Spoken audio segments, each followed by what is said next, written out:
welcome everyone to the launch of the OpenAir 2026 Carbon Removal Challenge. My name is Sue Dorward and I will be your host today. I am the lead of the 2026 challenge. I was co-lead last year with Matt Parker, who is my wingman today. He'll be handling the chat and the Q&A. We're going to have lots of time for Q&A at the end of the webinar, so please, enter your questions into the Q&A box if you have any as we go along. I also want to thank the organizing team at OpenAir that's, doing all the hard work behind the scenes to make this happen. We've got, in addition to myself and Matt, we've got Duncan McDowell and Allison Terry, who've done a great job on the highlights video that's on our CRC, or Carbon Removal Challenge webpage.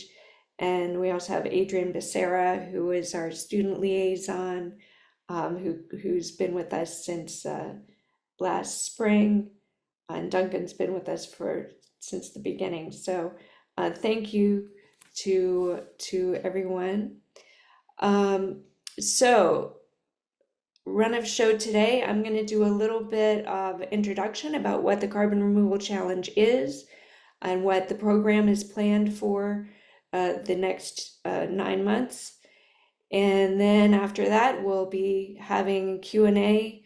I have some prepared questions for the representatives of the teams that won the 2025 challenge, so that you get to hear from them firsthand what the experience was like and what they got out of it. And then we'll have audience questions after that. So let's get started.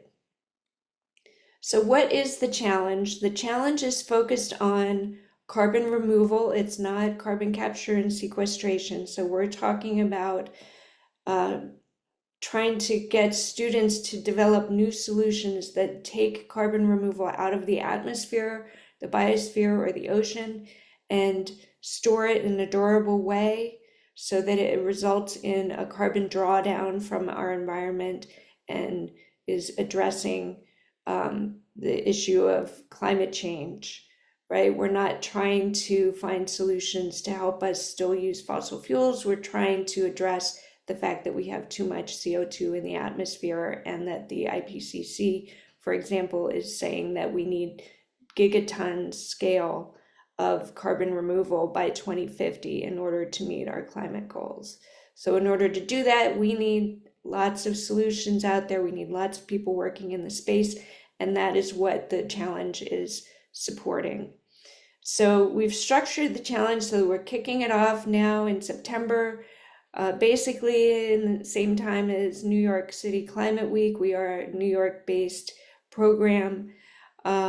So we'll be talking up the program next week, looking for mentors and judges and student participants and sponsors and so on at a lot of events next week. We'll be hosting monthly webinars throughout the program, and we'll be kicking off a mentoring program as well. We did that initially last year very briefly, and then we got feedback that people wanted that mentoring program longer and earlier in the process. So we're hoping to kick that off in November. In March is when we close our submission it's our submission deadline for the projects for the students. And then we'll announce the finalists in April, and they'll come to Carbon Unbound East Coast in New York City in May. So just to be real clear about the dates for that, right now we're just doing team registration. So that is open until January. You have to be registered in order to participate in the mentorship program. So please register as soon as you can so that you're able to participate in the mentorship program, which will begin in November. Registration just means who's on your team, what school you're from, who is your faculty supporter, what category of carbon removal solution are you working on so that we know what kind of judging background we need to be looking for our external judges for when we're judging all of the submissions. So there's registration is that first step, and then the submissions are due at the beginning of March. Submissions are primarily a 10-page white paper outlining your carbon removal solution. You can also submit appendices. Optionally, you can have extra material, and you'll also need a letter from your faculty advisor for the project, just saying that, you know, they witnessed that you were doing the work that you're saying in your project submission. We'll announce the finalists in April, and then, as I mentioned, there's the Carbon Unbound, where the finalists will be able to present their submissions, and that is scheduled for May 20th and 21st. So it's after the end of most school semesters, so it shouldn't interfere with their class schedule. So the program is open to undergraduate and graduate students at colleges and universities from around the world. We want to, throughout the program, whether you make it as a finalist or not, we want to expose you to leaders in the carbon removal industry and funders and startups, so that you become acclimated to the space and energized by what's going on, and hopefully, wanting to continue your work in the carbon removal space. We've had tremendous growth in the program. It doubled between 2024 and 2025, so we're hoping to have similar growth this year. We've had hundreds of students involved in the challenge. 50 of them have come to the final showcase over the past 3 years. We've had participants from 31 countries around the world. That's every continent. We finally got a team from South America last year. We had teams from Africa. No teams from Antarctica. That's the only continent we haven't reached yet, right? And that we're aware of, and we haven't kept up with everybody, but we're aware of 5 teams that have either launched a startup or are planning to launch startups, including 3 teams from 2024. So, 2025. So, we can hear more about that from our student participants today. Another key aspect of our program is that we have sponsors. We have on our website, we have a list of all the sponsors from last year, but we need sponsors to help fund bringing the students to Carbon Unbound in May. We've had some really great sponsors in the past, X Prize being a leading one. Last year we had 10 Cents Carbon X program as a sponsor, and of course our venue sponsor is Carbon Unbound, and they were so impressed with our program this year that immediately after the final showcase they all said, hey, we want to do this again next year, and have the students even present on the first day of the conference, so that there's more time for the attendees to respond to their presentation. So really enthusiastic about our involvement in the Carbon Unbound conference. So just a quick pitch. I'm not going to get into all the sponsor levels and benefits and all of that, but if you are interested in sponsoring, we have a level that will meet your needs, and it'll help us get students and teams to New York City, as that's our primary expense for May. And as I mentioned, we have a monthly webinar series. So this is our kickoff webinar. We already have another webinar scheduled for October, focusing on direct air capture. And I'll give you some more info on that in a second.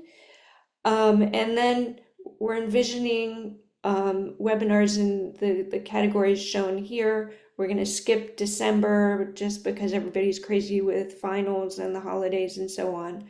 But we'll have a monthly webinar all the way up until through April, and then May, our webinar is basically streaming the final showcase at Carbon Unbound.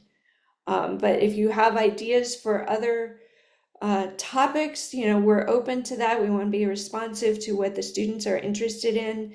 And also if you're interested as a professional attending this webinar, if you're interested in being a panelist for a webinar, if you know a company that would be a great fit for being on our webinar panel or sponsoring a webinar, please reach out and let me know. So our October webinar, I'm so excited. We've got some great leaders in the direct air capture space who've agreed to be on our panel. And, I call them superstars. They're humble, and I'm sure they wouldn't want me to be calling them superstars, but that's how I think of them. We've got Andrew Fishbein from Climeworks. That's a Swiss direct air capture company that is really the leader today. It's one of the original direct air capture companies, and it's gone through the ups and downs of the direct air capture space over the years. And Andrew is based in Washington, D.C., and it was an attendee at Carbon Unbound East this past May. So, he's someone that is very supportive of the program, has talked to the students, and I'm sure if you run into him as a finalist at Carbon Unbound, he'd be happy to talk with you then as well. Noah McQueen is a co-founder of Heirloom, which is another leading direct air capture company based in California. And they recently moved from Heirloom to be the Director of Science and Innovation at Carbon 180, which is a carbon removal policy organization. So it's great to have Noah on the panel. And then last but not least, Jason Hockman, who was a co-founder of the Direct Air Capture Coalition and was the executive director, recently left there, but has great insights into what's going on in the direct air capture space more broadly and globally. So really looking forward to this panel. Please sign up. We've got the registration link up on our webpage and in the chat here. So please don't hesitate to sign up for that, even if you're just having to, watch the recording if you can't make it because you're in class at that time. Please sign up, and it's going to be a great event. So, and with that, I'm going to stop sharing, and we're going to dive into our Q&A with our student finalists. So students, please turn on your cameras. So we were fortunate to be able to get representatives from all 5 of our finalist teams, and I'm excited to see you all here and that you were able to fit us into your busy schedules with classes and jobs and whatnot. So welcome. If you could please introduce yourselves, I'll call out each one of you. And tell us, what university you're at, your year, and the degree you're working on, what your major is, how you became interested in carbon removal, a little bit about your project. And we have, just so everyone knows, we have recordings of all of our last year events up on our YouTube channel, which is linked on our webpage. So there is a video of the recording of the final showcase where all of the students explained their projects. So I'm not going to ask them to each get into the details, but just at least give us a little sense of what you worked on, and your team that you worked with. That would be great. So let me start with Julian. Would you like to go first? Yeah, thank you, Sue. So hi, everyone. My name is Julian Barth. I'm a chemistry undergrad at EPFL, which is the École Polytechnique Fédérale de Lausanne. It's close to Geneva in Switzerland. So I'm the president of the EPFL Carbon team. So we're a group of around 60 students and PhDs. and we're working on a direct air capture project. And I actually got into carbon capture by joining the association. In the beginning, I was just doing chemistry there, and then I moved up all the way to president. Oh, great. Thank you. Aidan, how about you go next? We go from a large team to an individual pioneer here. Great, thanks, Sue. So my name's Aidan. I'm calling from the Detroit area. I'm going to the University of Michigan, master's in energy engineering, which is under their broader chemical engineering program. I initially got into carbon removal, carbon capture, carbon utilization, kind of broadly when I was working for the U.S. Department of Energy. I ran some of their technology commercialization programs for a couple years, and really wanted to do my own part to contribute to it. When I went to Michigan, I had a theory about how you might be able to capture carbon in the oceans through basically direct air injection, right? So the ocean becomes the storage medium, the catalyst, and the compression stage. And so that was basically what my concept paper was, and I submitted it here with the help of a professor, and ended up going through with it. It's a very interesting idea, but very challenging to implement. Okay, great. Thank you, Aidan. Faith, how about you? Hi, yes. So my name is Faith, and I'm a first-year chemical engineering student at Stanford University. I first became interested in carbon removal because I saw it as a piece of the puzzle to minimizing and preventing the impacts of our warming climate. So I grew up along with all of my co-founders, which are two, on the Chesapeake Bay, and we actually all went to the same high school, which is where this idea first started. We just saw rapid sea level rise and habitat destruction happening along the Chesapeake Bay. And so that's where we first came together and started this idea that became Electrocean. And our technology uses electrified artificial reefs, and via seawater electrolysis, we sequester carbon as limestone. And we have co-benefits of restoring coastal ecosystems, protecting shorelines, and enhancing aquacultural harvests. Wow. And Faith, can you tell me a little bit about your team? Yes, so our team is me, and then we have our CTO, Gabriel Boyd, and then he goes to Purdue, and we have Jason who goes to Berkeley. All right. And so you're the one team that we have that is at multiple schools. And so how did you end up working together? Yeah, so we all came together and founded this idea really in high school. Oh, okay, great. So you've been working on this a long time. Yes. Yeah. And do you envision continuing working on this as part of your studies at Stanford? Yes, I do envision that, and I'm so grateful to be at Stanford for that startup accelerator environment and all the resources that it can provide in that sense. Cool. All right, thank you, Faith. Robert, how about you? Yes, hello everyone. My name is Robert Duff. I am a recent graduate of the University of Waterloo, which is where my team was based out of. I'm currently pursuing my master's in mechanical engineering, working on sub-ocean floor CO2 mineralization technology. So for anyone that's familiar with the CarbFix project up in Iceland, the project I'm working on is instead doing it under the seafloor off the coast of British Columbia, Canada. Wow, that's very cool. A little So bit about my team, sorry. yeah, sorry, we're getting a little feedback there. Okay, now it's better. That's better? Perfect.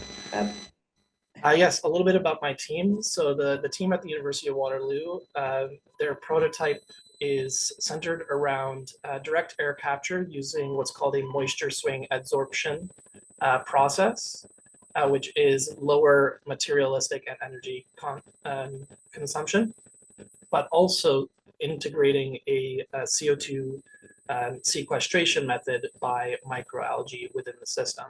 So this project has been in development for the past 3 years, actually starting out with the first hackathon of the OpenAir Challenge. The team consists of, on average, 20 to 30 people per term and year. It's a very large group. It's now under new leadership as I've left, but I'm excited to see what the team does for this year's challenge. Very cool. Thank you, Robert. And Ethan, last but not least. Yeah, hi everyone. I'm Ethan Milroy. I went to the University of Western Ontario and Ivey Business School, which is in London, just outside of Toronto, Canada.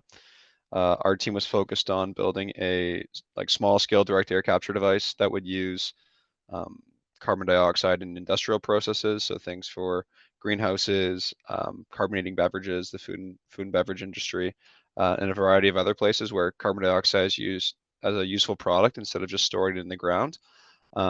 So I was part of the challenge twice. Our first time was more technology focused, and this second year that we're talking about now was more business plan focused. So our business plan was really looking at how can we sell carbon dioxide to smaller companies who are facing these price pressures against large industries who can afford to kind of negotiate better prices.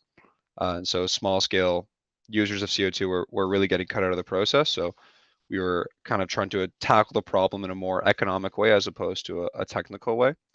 And yeah, really just got involved in carbon removal because I was really passionate about climate change and helping the environment. And a friend of mine who helped with the first submission pushed us to start a club and start this project and eventually apply to this challenge. Very cool. Thank you, Ethan.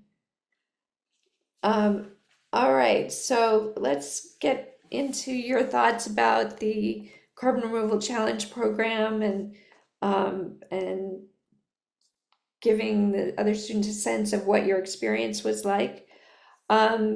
So part of the program is when you submit your project and the judges evaluate it, they give us some internal feedback, but they also give feedback to the teams to help them, either improve their project or to congratulate them on certain aspects that they think are novel.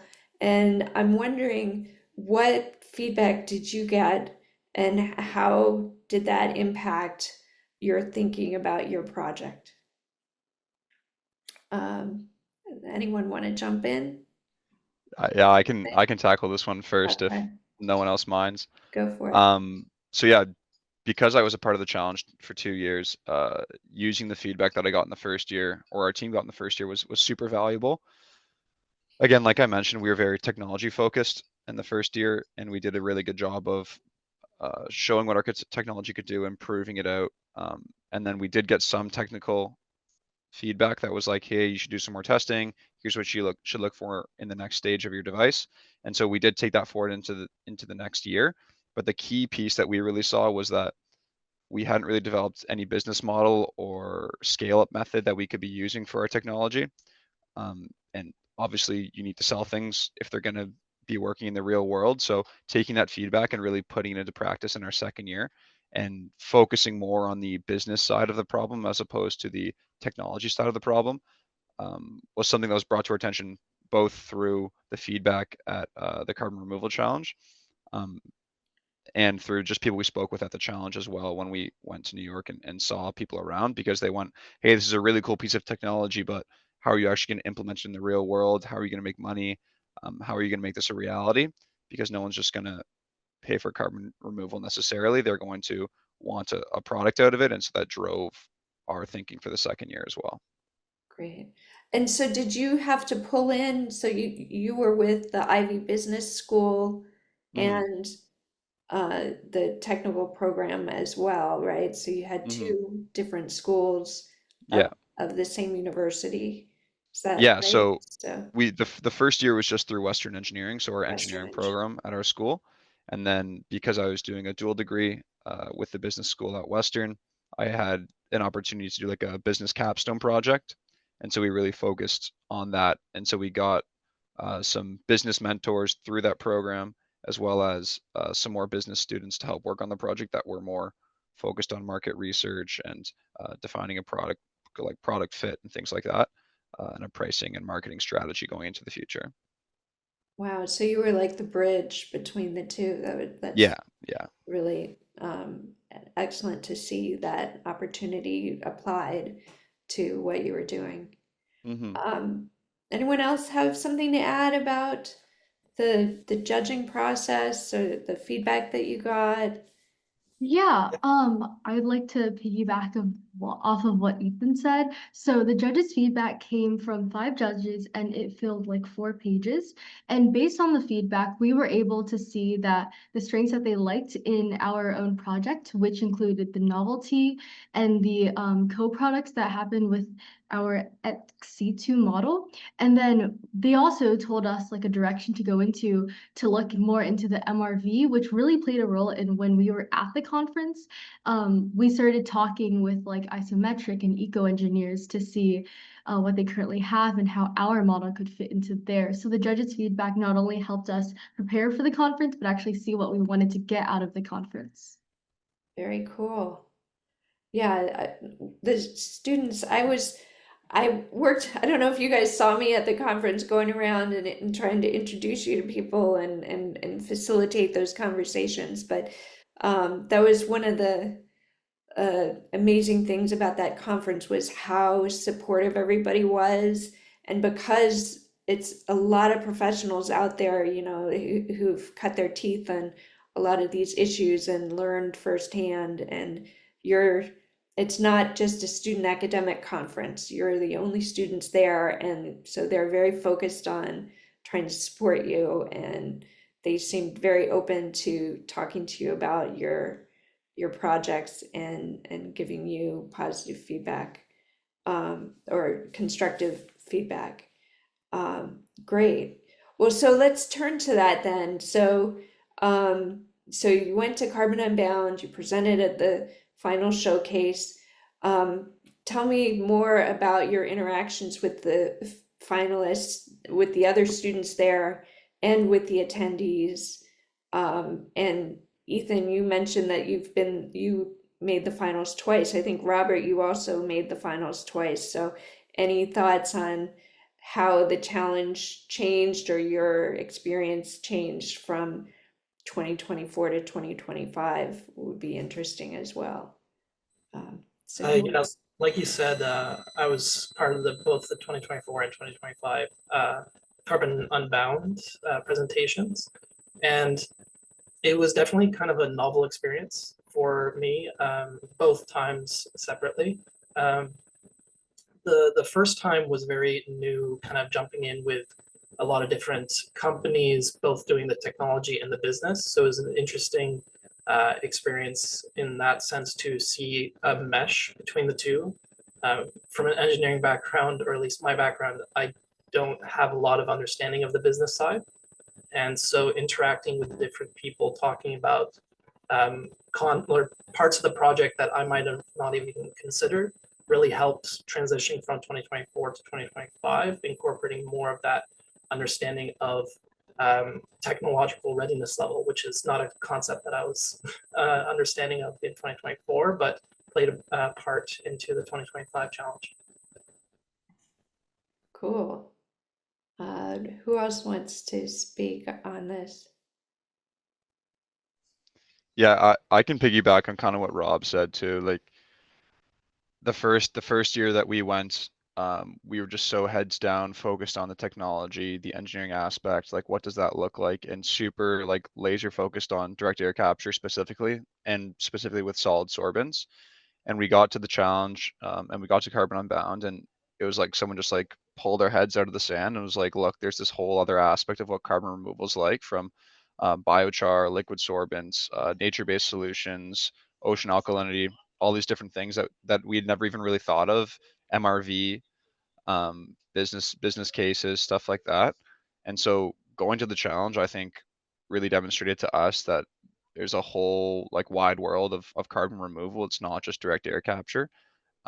And there's so many different layers of things you have to be thinking about when you want to commercialize technology. And that's not to make it sound daunting, because in fact, like going to the challenge I found extremely rewarding, seeing like hundreds of people who are committed to making a difference. I find at least sometimes you kind of get lost in your own path and you think that no one else is really working on it. But like you go to a challenge or you go to to a conference like Unbound, and you really see that there's like hundreds of people, if not thousands, around the world who still like really care about the same things that you care about, and are pushing for a better world every day. And that was like really inspiring for me and pushed us to continue with our work going into 2025. Great. I'd say it was actually interesting to see, I guess, the whole ecosystem, because I'm also an engineering student, and being able to see that there was actually business behind things, policies, and that's not something you necessarily think about whenever you're a student at a university. And I'd also say that the networking opportunity was great. We had contacts with Climeworks, which is really like a big company here in Switzerland and I guess in the whole world. And so we were able to, I guess, build some contacts to which we can now use to support our project.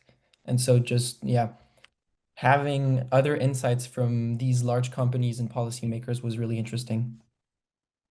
Yeah, and in addition to just large companies, my team, we were put into contact with Aidan Mickleburgh from Air Miners, and now, well, at the time we were talking to them about their startup accelerator launchpad, and now we're actually in it in the program. Wow, that's exciting. I did not know that. Yeah, the Air Miners folks they come to Carbon Unbound.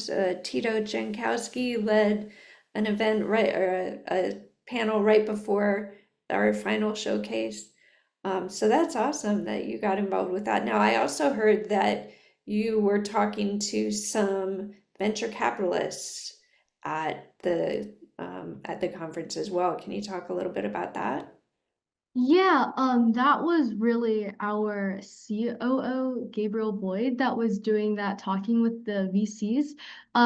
We got their contacts and we were in contact with them for a bit, but they wanted to see us like work with an accelerator first before they went to get involved, but they definitely said it could be a future idea. So it was a great introduction into how to talk with the VC, but through the accelerator, we hope to be better at that and actually show the credentials to make them confident to invest in us.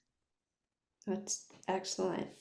Yeah, so it sounds like just generally the theme is you you were focused technically and then at the conference realized that in order to realize your technical solution, you have to have a business case and standards and MRV and a registry and all of those people are represented at Carbon Unbound, and so that you can get a sense of what it takes to go from the lab to the real world and have an impact on climate, right?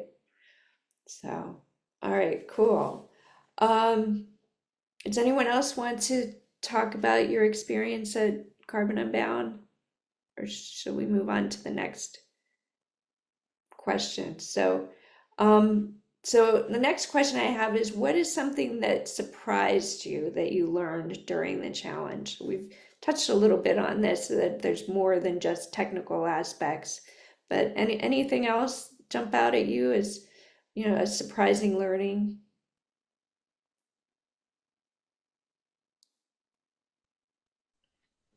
Yeah, I'd be happy to speak on that a little bit. Okay. From my perspective, I went from a team member in 2024 to the team lead in 2025. And so, and everything I say here, please don't take it as daunting or stressful, but I didn't realize the kind of the effort that's involved in actually like reporting the information. So going into the white paper. Working on the project, you get a little bit, or at least I got a little bit focused on doing the work, getting the results. And so when it came to doing the white paper, it became a little bit daunting of collecting all this information, the time it takes to properly format and explain what you're doing in a way that's especially more important for people who don't have a technical knowledge in what you're doing.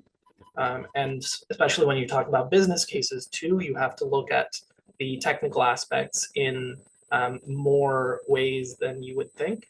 And so for me, that was a big learning curve, transitioning from doing the work to writing about the work, which worked out. But yeah, it's definitely something that was very kind of eye-opening and worthwhile, and really appreciated changing in that role for the competition.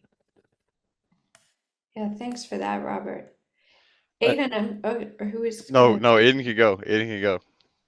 I was gonna ask Aidan because I know that your focus has changed a bit since you submitted your project, and I wonder if you could just speak to that a little bit and how that came about. Yeah, so when I first submitted this concept paper, it was based on kind of the convergence of a couple of different validated fields of science, but no one had ever really asked if all those things could be true at the same time. And going to the conference, I was able to see a couple of different challenges emerging. One is that to get into the technical side of things, right? There's this big push to have basically the price drop as low as feasible, right? Which is obviously a huge deal, but what that means is that when you have the standard setting happening with a lot of biochar capture, which is what the projects tend to be, they're kind of like setting the market rate for what durable capture looks like.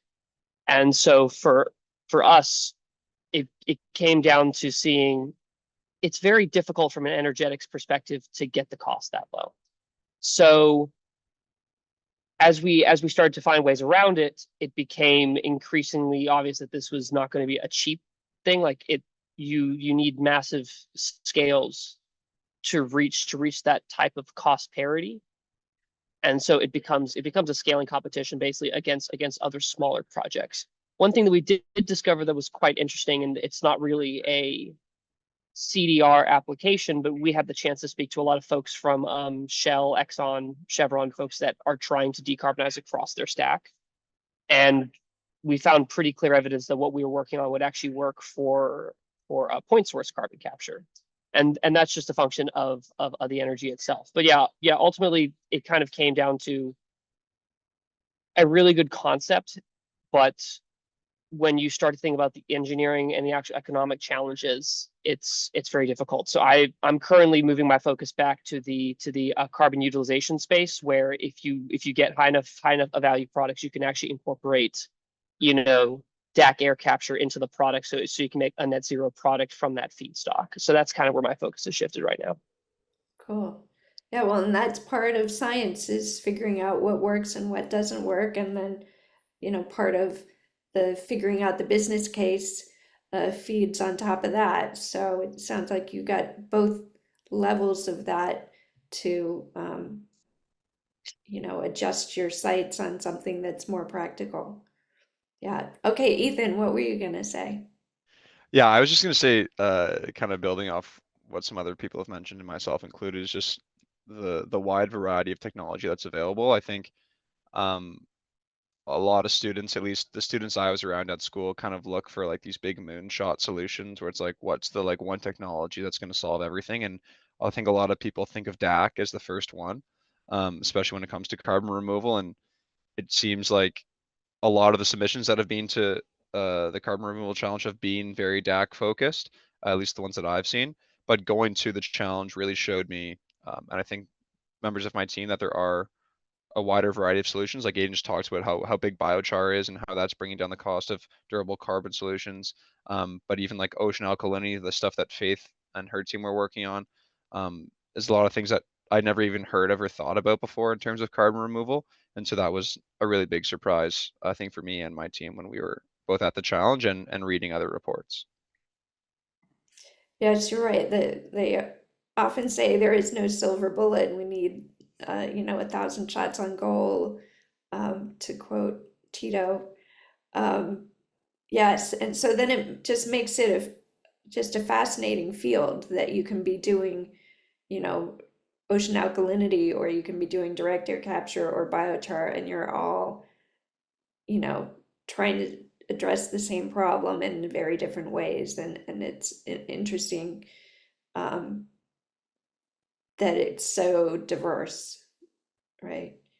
Okay, so additional questions here.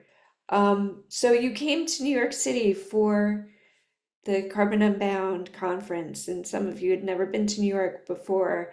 What was that experience like, getting together with the other students or going out in the city? Tell me something about, was it fun? Was it scary? How did you do with that?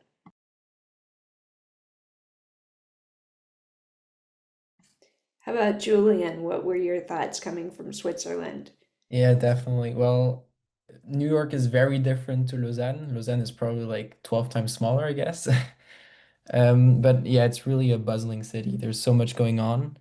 Um, if I were to compare things, especially with carbon capture related side, I'd say that the ecosystem is quite different in the US compared to Europe. In Europe, we're more, I'd say, regulation policy oriented, whereas in the US, it's really just about investments and like corporate initiatives. And so I guess I found it interesting to compare both approaches. And there are some things that, yeah, we could actually take back to Switzerland and say, yeah, okay, that kind of works in the US. Let's see how we can maybe um, change how we go about with sponsors and things like that. So that's something we brought back from our trip. Okay, great. Thanks, Julian. What about Faith? You'd never been to New York before, had you? Um, I actually had been to New York before, just once, but this time when we all got together, all of the teams, we really came together and we hung out after the conference. We rode the subway together. We went out in the city together. So it was a really great experience to be able to see the other side of all of these incredible winners that are here today. And I'd also like to say we had this watch party at NYU where we had pizza. We had like lots of little trinkets to bring home that were related to carbon removal, and that was such an incredible experience at NYU too. Yeah, so just to explain for the audience, so at the conference venue, we weren't able to live stream the event, the final showcase, so we recorded it, and then the evening after the conference, we had our watch party, and we played the recording on a webinar, and all the teams were able to be on the chat and answering questions that the audience had as they went through their presentation. So that was really cool. It was a great end to the program and way to, let let the pressure out and relax and have some fun and get to see each other, as individuals and not just competitors for a competition. All right, great. So, do you have anything you want to add about what you're doing with your CDR work now? Since the program's been over, I know we've covered this a little bit, but does anyone else want to bring us up to speed on where you're at now? I can give a bit of an update. Okay, great.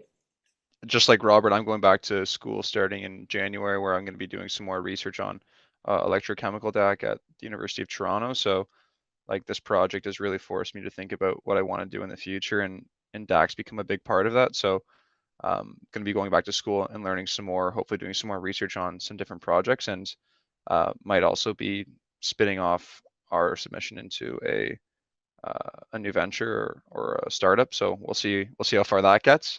Maybe not as far as Faith's is going, but yeah, looking forward to starting that and then doing some more research as well. Great. Does anyone else want to talk about their ambitions in terms of carbon removal for either future education or jobs? Yeah, I can talk into that as well.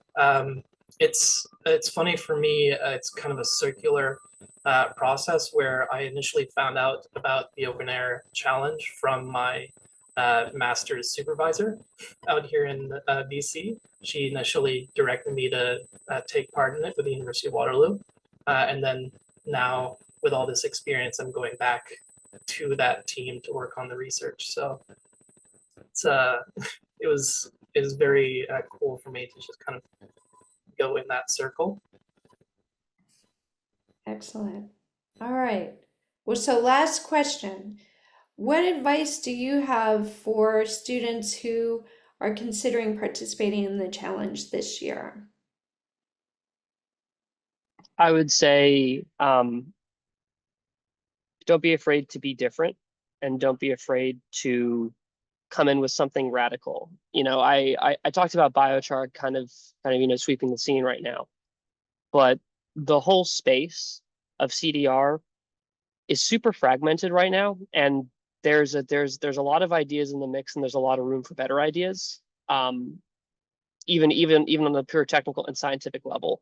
So if you have something that you think will work, will change the ecosystem, will do, you know, the most important thing, which is find a way to make higher volume, more durable, and cheaper, just kind of go with that, because I think the thing that has struck me the most is how young the sector is overall. There's still so much room for people to spend time trying to figure stuff out and build out, you know, the value chain, because people don't have answers to any of these questions. Like even the big startups we look to in the space, they're still breaking stuff. They're only doing hundreds of tons a year on a good year. Like it's extremely nascent. So this is a good opportunity to get in and not really stress about, you know, any kind of credibility, because no one has credibility right now, if we're being honest. That's great. Well, and the three main criteria, if I remember correctly, for the judging are creativity or innovation is one of them right there. So we're looking for outside of the box thinking, something that's maybe totally new and unproven. Quality is another aspect of the quality of the submission, and then the potential for scalability. Like, is it practical enough to be able to scale to a point that it could really have some impact? So, but creativity is a key part of that. And I think that was one of the strengths of Aidan's, was it was just something nobody had ever thought about before. And it was just inspiring to see that level of innovation. What else? What other advice do you have? I'll add on to that a little bit, but yeah, it's a big pillar, I think, for research is research for research's sake. A lot of what people do is to test new ideas. I mean, with Faith's project, I'd looked into it a couple of years prior, and for me, I couldn't find a practical way of doing it, and it was really cool to see Faith and her team at the challenge actually like figuring out the next steps. But yeah, try to enjoy the process. I mean, you're in your undergraduate or graduate degrees. Look at this research not as work, but an opportunity to try something new. And if you make it to the finalists and get to go to New York, that's amazing. But if you don't, it's still an extremely valuable experience, for one as a team, and two as an individual, just to get like a foot into the process and through the door. Yeah, and that's the intention, is we're trying to, this isn't, so the prize is getting to Carbon Unbound, and that's a great experience, but we want the process to be valuable for everyone. That's why we're doing the mentoring, that's why we're doing the webinars and trying to, you know, bring in the leaders in the space to get you some exposure to them without feeling like intimidated, or, you know, you're just a student, why would that person want to be helping you? They do want to help and invest in the next generation of carbon removal leaders. All right, well, any other last words of advice before we switch to audience questions? Yes, so I would like to speak on the quality side. So quality not only means the quality of the research that you do, but also the white paper which you submit. A lot of judges, their feedback on our white paper was that it was really easy to read. It had like a central theme, color-wise. And so your paper should be engaging, and it should be an easy read and easy follow for the eye. And that will really just catch the judge's attention and make you stand out in professionalism. Yes, very cool. Yes, I remember your design format for your paper was very striking. Okay, well, so now I'd like to hand over to Matt, and if you could uh, field the Q&A. It looks like we have a few questions Yeah, in the Q&A box. we have a few questions. I posted in, someone asked about being a judge. I'm just gonna quickly go through the ones that I typed answers to already. So I'm putting, if anyone's interested in being a judge, I will post a link to the form that you should fill out for that. Um, uh, Someone asked if these presentations are recorded. They are recorded. All the webinars are recorded and posted on our YouTube page. We'll be sending that out. They'll be linked on our website, so you can find these recordings if you can't make a webinar. But we do recommend trying to come to the webinars because then you can be part of the Q&A, and if you have specific questions, they're easier to get answered. Is there a specific theme or focus area to the challenge this year? Carbon removal, I think, is the theme pretty much every year. I think there's so much open space in the carbon removal world that we don't want to narrow the focus to any specific kind of carbon removal. And maybe when there's a more progress made in specific areas, we can sort of narrow it down. But it's kind of the Wild West, wide open with it. So any idea that you have that is carbon removal, you should feel free to submit. Is the challenge more about presenting a final product for industry, or can we propose a more fundamental chemistry exploration around improving carbon capture technologies? It could be whatever you're submitting. We have taken things that are like functional prototypes all the way to things that are business plans and concept papers. So if there's something that you think is going to bring value to the space, submit it, and we'll have our judges give you feedback on it, even if it's something that doesn't work for the challenge for this year. Maybe it's something that the feedback you get from it could help you become a finalist in the future, or just connect you with someone, or help you further along your idea. Will there be an opportunity to attend the final showcase if you're not chosen as a finalist? So we can't fly everyone who submits to Carbon Unbound and get them tickets to it, but we do the live stream that was mentioned earlier, so that people can watch the final showcase and ask things in the Q&A and their stuff. Robert, you had something you wanted to jump in with? Yeah, sorry. I'll mention that at least for my university and in general, I believe Canadian universities, there are funds reserved for undergraduate as well as graduate students to apply for scholarships or money to attend conferences. So I would definitely look at your institution and see if they have any policy, whether or not it's specific to like a design team or in general for students. I think my team looked into that as well. But yeah, that's one opportunity. If you don't get selected and you would still like to attend, it might help balance any financials.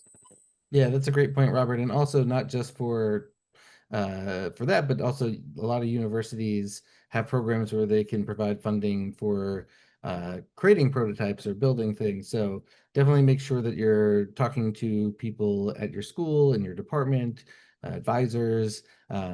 There's a lot of ways that you can maybe get grants to help you actually produce your submission for the challenge, and now's the good time to get started on that. What does each participant consider as their greatest challenge in the area? I think that's a good one to go out on. So do people want to answer what their biggest challenge in carbon removal is? Sure. I think I'm gonna interpret this as like the carbon removal space in general. And in my mind, especially from what I heard at the conference the last 2 years and what I'm seeing in the space now, we need to like really almost make it mandatory. Like the impact of a voluntary market makes it such that no one wants to buy carbon removals unless they're like doing it out of the goodness of their heart, because it is so expensive for durable removal. So if you want to have long-term removal at a high scale that's really going to have an impact on the climate, you need to have a compulsory market where you're forcing people to buy carbon removal and achieve net zero by whatever date you see fit, if that's 2035, 2040, 2050. But until there's some policy mechanism that's forcing people to buy carbon removals and do what's right for the planet, not for their pocketbook, I don't really see a lot changing in the world, unfortunately. So apply with policy papers and things that'll make people change their minds, not just technology solutions. Yeah, 100%. That's a great point. Thank you, Ethan. That policy is also another area where there's a lot of innovation needed. So yeah. Faith, did you have a follow-up? Yeah, definitely. Just like what Ethan said, I believe the scale that is required, we currently have not achieved, which Aidan touched on too. Just the scale that is required to make an impact with carbon removal, and then MRV, building trust back up with the public, with voluntary carbon markets. It is really difficult, and especially if you have a new idea and you need to get in touch with someone who can do the MRV for you, that's going to be a lot of money and resources and convincing that would be required for that. So I definitely feel like MRV is a massive challenge with trust. Can I advocate for a technical solution? I think that if you think about CDR technology, the reason that it's expensive and hard is because you're investing capital and energy into basically reversing what is like fundamentally an entropy problem. So you either have the engineered solutions, which control all of their interfaces, but the challenge is that they are basically internalizing the cost of entropy, or you have nature solutions, which are externalizing the cost of entropy because they're using the sun usually, but you can't scale them because they're nature systems. And I think that what you need to find is, I don't know if it's a natural engineered hybrid or some kind of middle track, but you need something where you've both externalized the cost of reversing the entropy, but it is a system that is inherently engineered, and so it is controllable. Because if you have both of those things, you don't have the trade-off that's inherent to CDR, and that's what people bicker about all day. Is, you know, like, is nature better? Is engineered better? Is nature better? Like, if you can find that middle ground and just do both, like, I think that's kind of the holy grail technology if you can find it. Well, great perspective. All right, well, let's close on that. Thank you, all of you, for being our panelists, and thank you to our attendees. I know we had about 75 people sign up for the webinar, so I'm hoping that we'll get a big chunk of those also watching the recording. And then please come to our October webinar with our DAC superstars. I'm really excited about that webinar. It's going to be great. And again, this is leaders in the DAC space who want to share their pearls of wisdom with the participants in the carbon removal challenge. So please take advantage of that opportunity. You can, I think the link is in the chat, or go to our website. It's openaircollective.com/CRC for Carbon Removal Challenge. And the registration for the webinar is there. And we also have the team registration live as well now that we've launched. So yeah, and follow up with an email to me or to the Carbon Removal Challenge if you have any questions or suggestions, or want to get involved. There's also the contact form on our webpage. So thank you everyone again. This was a great hour, and I appreciate you taking the time to fit us into your busy schedules, and go out and remove carbon.